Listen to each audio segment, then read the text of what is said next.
Facebook Live. My name is Sean McCaffrey. It's 12:46 a.m. Thursday morning, the 19th. I'm doing this because my wife, my family, and I got a robocall and an email 2 hours and 46 minutes ago from the school district. Why? Because my son took a COVID test this morning playing freshman football, and one of his teammates tested positive. 50 kids tested this morning, only one tested positive. And so we get a robocall and an email tonight at 10 o'clock at night telling us that Kellen is now exempt from going to school for the next 2 weeks. He has to be quarantined because even though he had a negative COVID test, he was around one child who tested positive. How does that make any sense? The email reads, over an abundance of care. Really? An abundance of care? My job, my wife's job, is to take care of my son. Your job, school district, is to educate. You're going to deny our son the opportunity to educate in real time, in person, in class, over a negative COVID test. And why is that? Oh, because he's not vaccinated. You're going to single him out. You're going to discriminate against him. You're going to deny him the opportunity to play football with his brand new friends tomorrow night and go to school because he's not vaccinated. Yet we all know that the numbers are coming out now. Even with the vaccination, you still get COVID, but they're treated differently than the unvaccinated. Is that what we're here to do? To segregate our kids and discriminate over some ridiculous policy? No.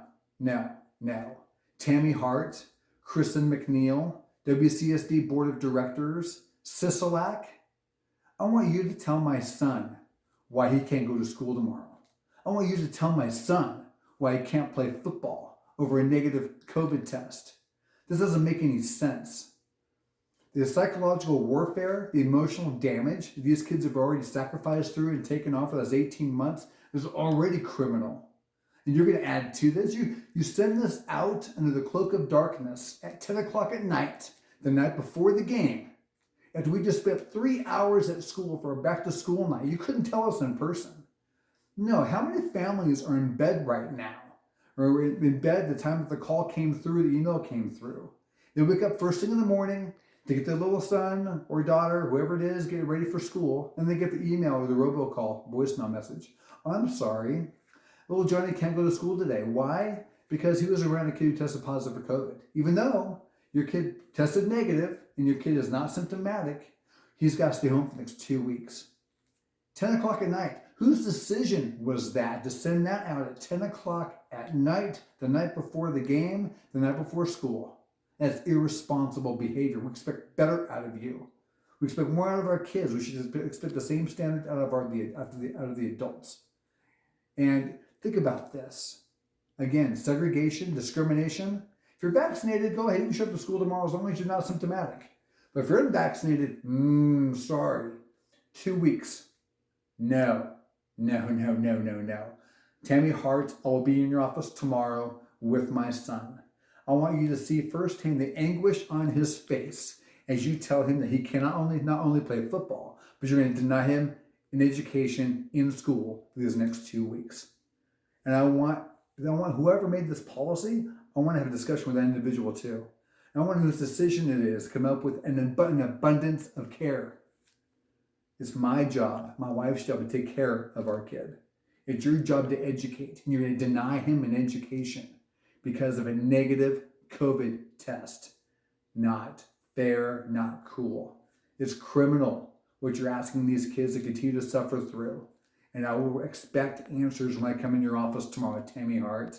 And if you're not available to give me answers, I expect you to direct me to somebody who can.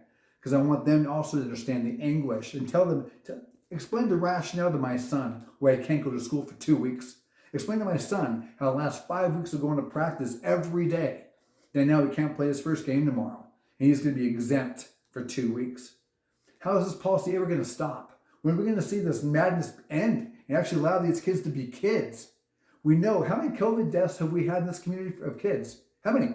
None. Not one. But how many suicides do we have? How about mental illness? How about substance abuse? How about all the things we don't want to talk about? It's through the roof. We're doing more damage to these kids. Nope. You will sit there and you will explain to my son in person and see it on his face and tell him about how rational these policies are. You and I both know that they're not. And I will see you in the morning.